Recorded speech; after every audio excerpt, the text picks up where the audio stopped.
पतझड़ के बाद बहार अइबे करी। जिरोले बाबू फिर हंसइबे करी। कि दूर तोहरा नजरिया से जातानी हम। आए बाकी हमरो मन कस मसइबे करी। देखिए एक जना कैसे कहता है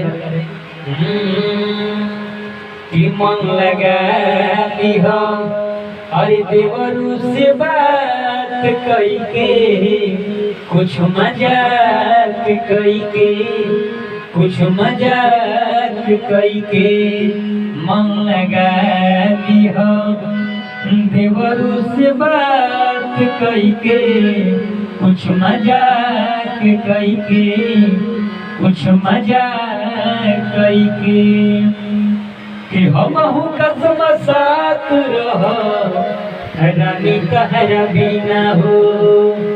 आ तू ही तो बारू मोरा अरे मुट्ठी के नगीना।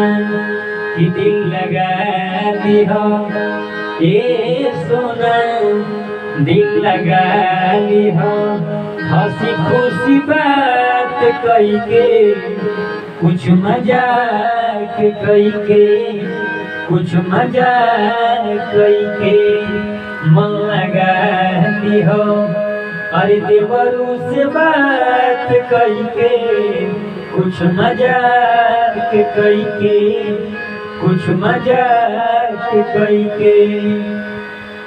अरे जानता नी सोना हमार तू ही हो जान हो।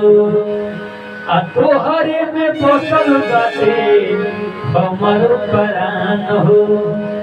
कि मन लगा लिहो अरे थोड़ा सा मजाक कई के कुछ मजाक कई के मीठा बात कई के मीठा बात कई के।